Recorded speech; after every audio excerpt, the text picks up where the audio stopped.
How's it going, everyone? This is the Anime Man, and welcome back to another episode of the Monthly Otaku Collection, the show that I do at the end of every single month where I go over the anime, the manga, the merch, and other types of cool otaku stuff that I didn't really have enough time to talk about in a video for this month. It is the month of June, which means we are smack dab in the middle of what we refer to in Japan as Tsuyu, or the rainy season. For the past, I'd say, week and a half, 2 weeks, it's been raining on and off. Like, sometimes it'd be absolutely monsooning down, other times it'd be clear as day and humid and hot and sticky. And I don't know if it's because I've just been here for a while now, or because there's somewhere in my brain that's just given up on trying to resist it, but I feel this month, or I guess this year, summer in Japan is really not as bad as the previous couple of years. I mean, I don't know, we're still in the rainy season, we're still really in the beginning of summer, so July might end up being hell on earth. Who knows? Either way, I've been busy as hell all month. I think, like, this month has probably been the busiest month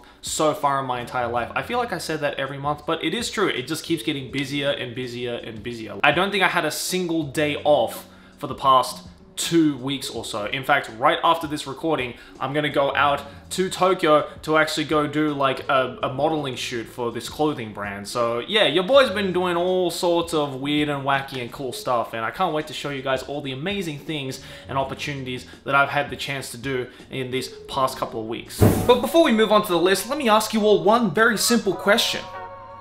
Do you want to watch anime?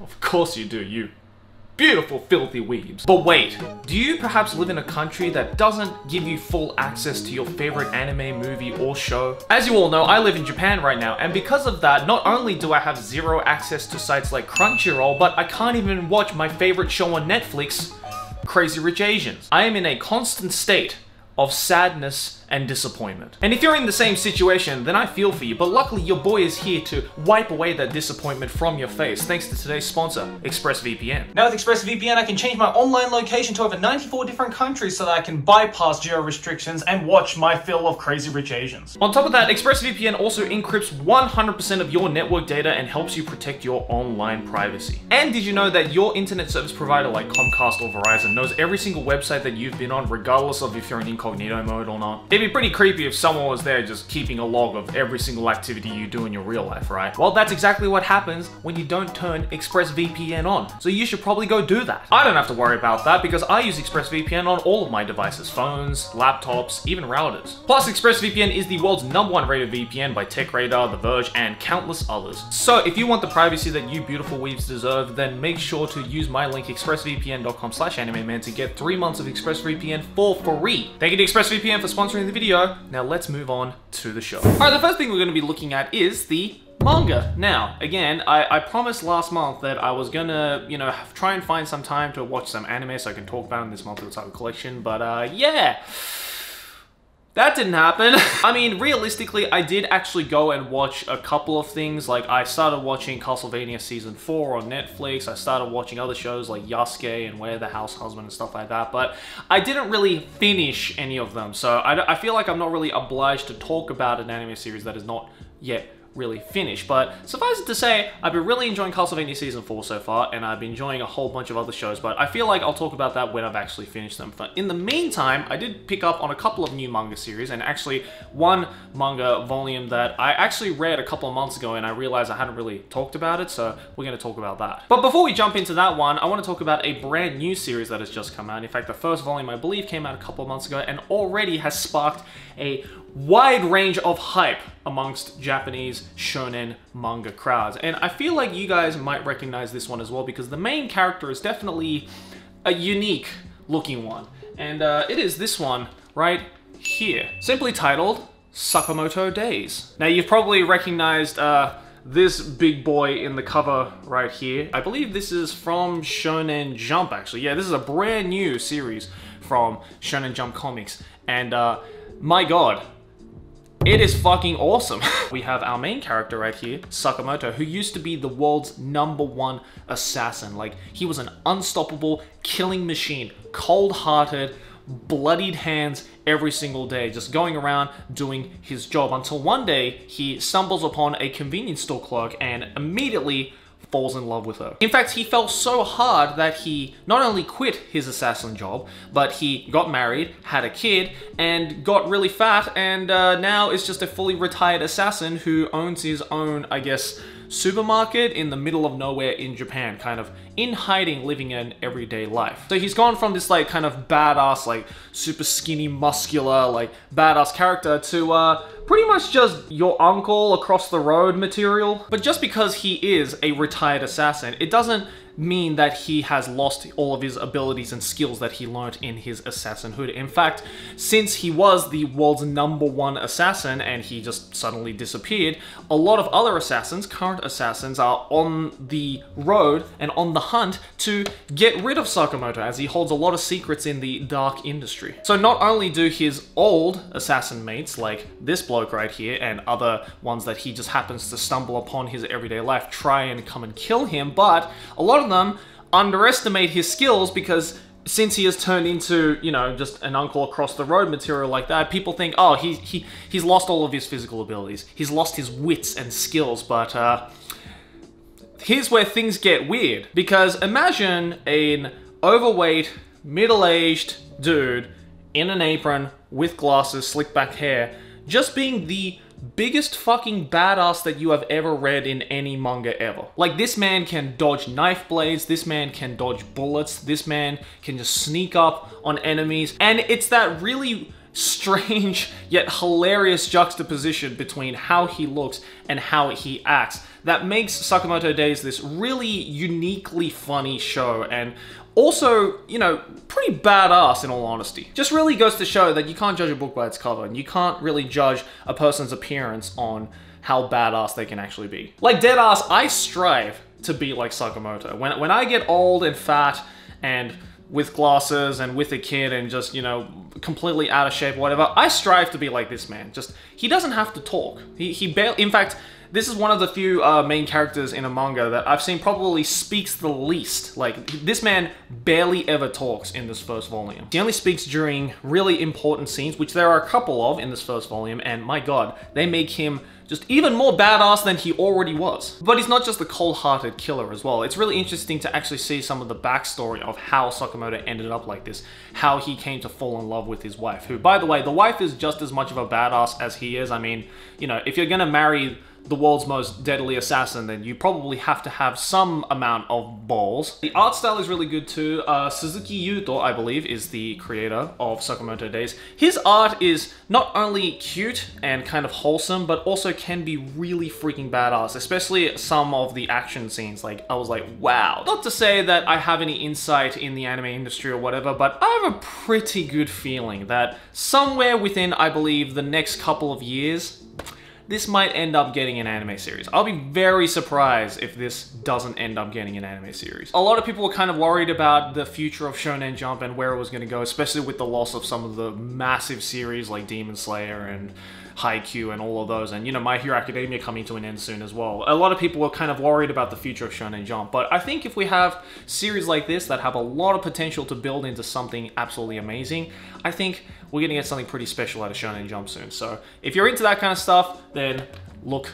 and check out Sakamoto Days. And the second manga that I would like to talk about is one that I actually read about 2 or 3 months ago, and I don't know why I kind of kept it in the backbone all the time. I don't know why I didn't immediately talk about it, because this is a really unique manga. It's so unique, in fact, that I almost don't even know how to explain it properly, or explain it in a way that will give it the justice that it deserves. But it is this one right here. Simply titled Bota Bota, which is an onomatopoeia for like water dripping, or in the instance of this title and cover that you can see, blood. Now, for some of you more attentive viewers out there, some of you attentive manga fans out there, you might have recognized this particular art style on the cover, and that's right. This is actually a collection of short stories written and illustrated by Itagaki Paru, the creator of Beastars. And immediately upon knowing that, in case you didn't immediately pick up on it, you might think, wow, this is really weird, because I don't think I've ever seen Itagaki Paru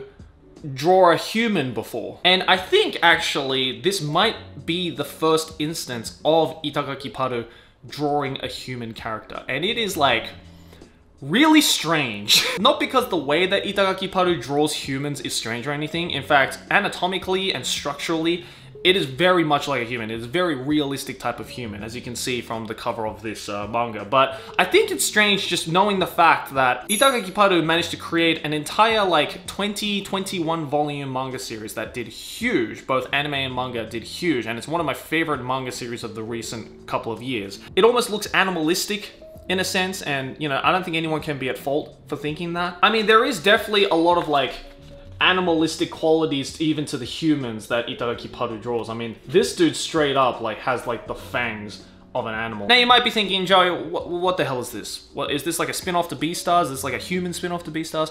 No, actually, this is an entirely separate collection of short stories following our main character, Mako, who is cripplingly germophobic to the point where it gets so bad that even if she gets touched by another person, she spurts out huge amounts of blood from her nose. And naturally, you know, that can lead to all sorts of problems. For starters, she's like a 29-year-old who is still single, never been touched, never been kissed, never had sex before in her life. But as a 29-year-old female, naturally, she is very curious about those things. She has never really sexually explored herself in that way because her condition, her germophobic condition, is kind of stopping her to do so. And she tries many times to just pick up a random dude, take him to a hotel, try and have intercourse with him. But the moment that the dude even gets close, because he has a dirty heart and he has a filthy personality,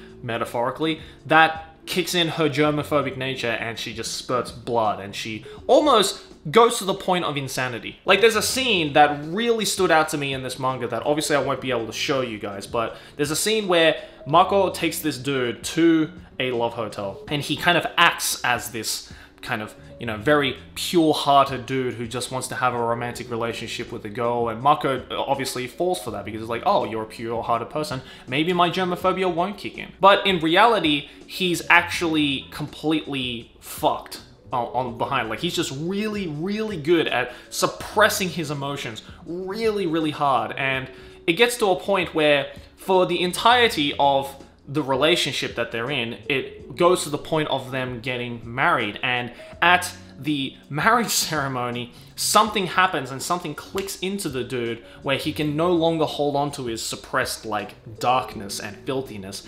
And the moment that they kiss at the marriage, an explosion of blood spurts out of her nose to the point where it completely drenches her wedding dress in red. And it obviously snaps something inside Mako's head to the point where she goes absolutely insane, runs out onto the streets in a bloody wedding dress saying, "See you later, I never want to do anything with you ever again. Thank you for all of the wonderful wasted years that you have given me. Thank you for showing me what love is not." Those kinds of like metaphorically beautiful shows that manage to use a really weird and messed up concept to explore very interesting psychological human elements is something that I absolutely fucking adore. In fact, that was one of the big reasons why I fell in love with the Beastars series in the first place, because it managed to take these very human elements, these human dramatic elements that deal in human psychology and, you know, morals and values that are very human, and relate that to the animalistic nature of the anthropomorphized animal characters. And Itagaki Paru, I don't know how the fuck she does it, man. She manages to make these like really gripping yet very relatable topics and kind of put a really interesting twist on it to make it really entertaining as well. And she manages to do that absolutely perfectly in this Bota Bota short story collection. But yeah, if you want a manga series that is very unique, very different, like I know nothing like this, and again, like if you want to see Itagaki Paru draw human characters, which is already weird enough as it is, especially if you're a fan of Beastars, then I definitely recommend this short story collection, Bota Bota. It's only one volume, it's quite short, you can easily read it in less than an hour, and it really gets you to think. I don't mean to sound pretentious or anything like that, but it really does get you to think. Itogakiparu does a fantastic job in really getting readers to reflect on their own morals, reflect on their own standards of life and stuff like that, and really get them to think,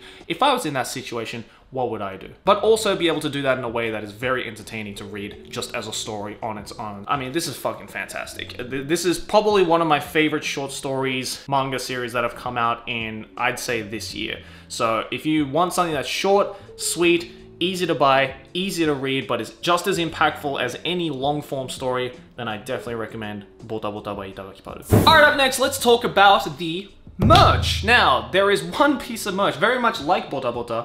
This is a piece of merch that I bought a couple of months ago at this point, and again, I don't know why it's taken me so long to actually show it in a video. If you guys follow me on Twitter, which you totally should, because I actually already showed it on my Twitter and also on my Instagram as well, so if you're not following me there, go check it out. But I showed it over on there, and for some reason in my head I thought, oh yeah, I've already showed this on YouTube, and then I looked back and I was like, no, I haven't. Now, for those of you who don't know, I love me my horror manga, especially anything that deals or is done by the greats of horror manga, Ito Junji. Now, for those of you who have no idea, don't read horror manga whatsoever, or have never been on any of my videos or know who I am, Ito Junji is basically like the father of horror manga. Like, he has made some of the most iconic horror artwork and horror manga series that have come out in, I'd say, the past 20 years or so. Series like Tomie, Uzumaki, and Gyo are just some of the most vividly stunning yet terrifyingly creepy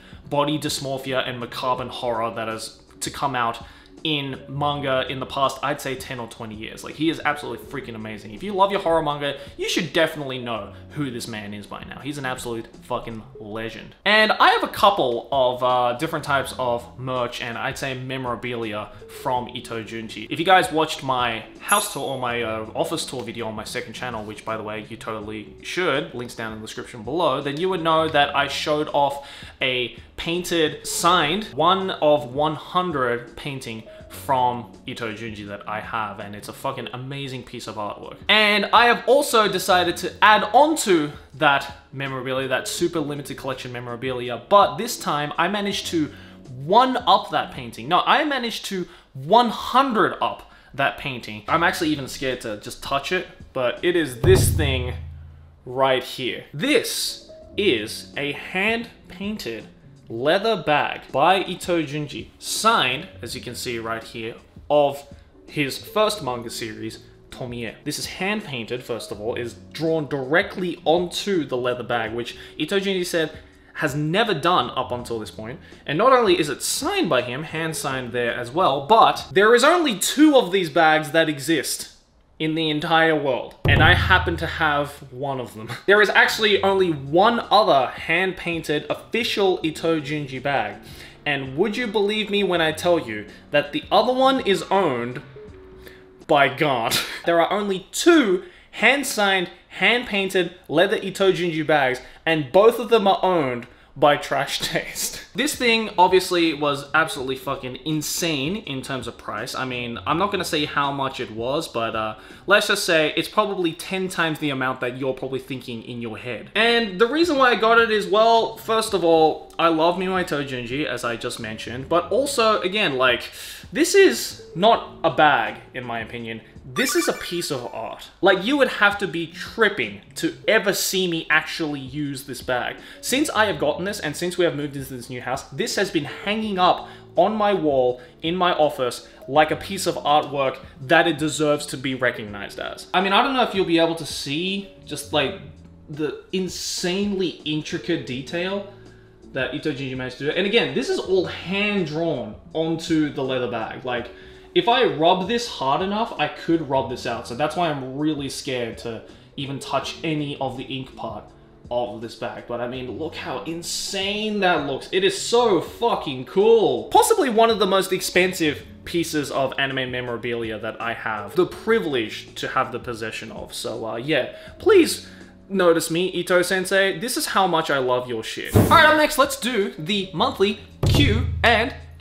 So this is a short little Q&A segment that I do where I ask you guys over on my Twitter to send me questions that I will answer using the hashtag MOC and tagging me on Twitter as well. And I will just pick up a couple of those, answer them in this video in a kind of fun, short Q&A segment. But you might be thinking, Joey, well, there's so many questions that people have been asking you. I'm afraid that I'm gonna ask a question and you're not gonna answer it in a video. Well, for you, I would suggest you go over to my Patreon actually, because right now over on my Patreon, I have uploaded this month's super secret Q&A time, which is a Patreon exclusive Q&A segment that I do every single month where I gather all of the questions that all of the tiers from the Patreon have asked me. It doesn't matter if you're on the lowest tier or the highest tier, you are eligible for this super secret Q&A time. You can ask a question on there and I will definitely answer your question every super secret Q&A time. I think this month we had like 126 questions and the video ended up being like an hour and 15 minutes or something like that. But as promised, I go through every single question and I answer them to the best of my abilities. So if there is a burning question that you would like to ask me, then make sure to go over to my Patreon, patreon.com/theanimeman, and sign up for any of the tiers that you can afford. The Patreon is there not only to support me and the insane types of content that I'm thinking to try and create, but also you can get access to other rewards as well depending on the tiers. So if you're interested in that, again, go and check it out, links in the description. But in the meantime, I'm gonna go over onto my Twitter and check out some of the questions that you guys sent me on there. So let's go. Will you be attending and making a video about the art exhibition celebrating the 30th anniversary of Berserk? Maybe we'll get some news regarding the series' future. Dead ass, I didn't even know that thing existed. I'm just finding this out now, but thank you for letting me know. I'm definitely gonna look into it and at least try and go. Even if I can't make a video there, I'm gonna at least try and go to it. Hi Joey, I was wondering if you and Aki collect anime on disc or just watch it online. We just watch it online. As much as, you know, collecting discs and buying DVDs and Blu-rays is probably the best way to support the anime industry, A, it's just too fucking expensive in all honesty. I think we can all agree it's way too fucking expensive. And B, I mean, I'm already taking up space collecting physical manga, so I don't want another fucking set of bookshelves just for anime DVDs and Blu-rays, right? Are you gonna bring back Answer Me Senpai? If yes, then when? I really don't know. Maybe if I'm feeling like it, but the reason why I do these like short Q&A segments in Monthly Otaku is to kind of replace the Answer Me Senpai videos, and the reason why I have the super secret Q&A on Patreon as well is to replace the Answer Me Senpais. But I mean, if I'm really running out of video ideas, then I'll probably throw in an Answer Me Senpai somewhere. Joey, do you skip anime openings and endings? Sometimes I do. Sometimes if it's like a song that I'm just not digging whatsoever, or if I'm, you know, trying to rush through an anime to binge it as fast as possible because I have to fucking catch up, as you guys keep reminding me to, then yeah, sometimes I do skip anime openings and endings. But most of the time I watch it from start to finish, especially if they have songs and animation that I really, really enjoy. Because I know how much hard work goes into making anime openings and endings. Like, it's just as much work goes into it as the actual anime itself. But that's gonna do it, guys, for this Q&A segment. Thank you to everybody who asked questions. And again, if I missed out on your question and it's a question that you so want to ask me no matter what, then again, go over to my Patreon, patreon.com/theanimeman, and join in on next month's super secret Q&A time. Alright, but last but certainly not least, we have the monthly figurine giveaway brought to you guys by the lovely folks over at Tokyo Otaku Mode. I mean, look, it's not exactly my favorite anime series ever, but I've been loving every single goddamn figurine that has come out from this show because visually it is just absolutely stunning and looks so fucking great on your figurine shelf. And it is... That's right, we have the Good Smile Company Pop-Up Parade Shui figurine from No Game, No Life 0. The Pop-Up Parade stuff has actually been pretty alright. Like, I think it's only just recently come out, and I have a couple of Pop-Up Parade figurines from a bunch of different series, but they've actually been really good. The quality is good, it's not too expensive, and again, it's nice and compact, so it doesn't take up too much space on your figurine shelf. I'm not the biggest fan of No Game No Life, especially the No Game No Life movie that Shui is from, but goddamn, if Shui doesn't have the most awesome fucking character design that I have seen in anime in a long time. I mean, the colors are just so vivid, and especially in the case of Shui, her hair, dude. Like, the fluidity on her hair is absolutely fucking nuts, and it really shows in this cute little Shui figurine as well, and she's got the little hoodie there as well. It's so cute! And if you like No Game No Life Zero, and you like this Shui figurine, then you'll be glad to know that I'm actually giving away this Shui figurine to one lucky viewer watching this video with the box signed by your boy. All you have to do is follow 3 simple steps: like the video, subscribe to the channel, and click the link down in the description below to enter the free giveaway. And at the end of the giveaway period, one lucky viewer will be chosen, and the figure with the box signed by your boy will be sent over to you ASAP. I figure the best way to give back to the community and for you guys for supporting me and giving me these amazing opportunities is to at least give you guys a little piece of otaku culture straight from the heart of Japan. So yeah, I know that you guys have been absolutely loving these giveaways, and I'm glad that I can give them away. So if you'd like to join it again, links down in the description below, and good luck to the participants. Anyways guys, that's gonna do it for this month's monthly otaku collection. Thank you once again for joining in until the very end. Again, there's so many things that are happening within the next couple of months that I am just dying to show you guys and just kind of see like the cool things that we've been able to do, and it's just, I've been freaking loving it. Like, again, like this month and this year just in general has been insane levels of busy. Like, I've definitely never been this busy in my entire life, but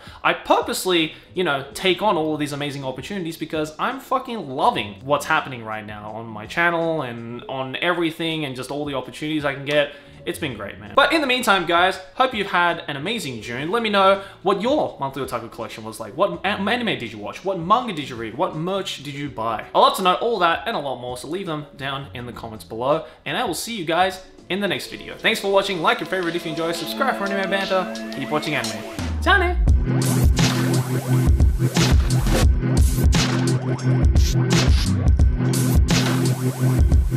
Ciao!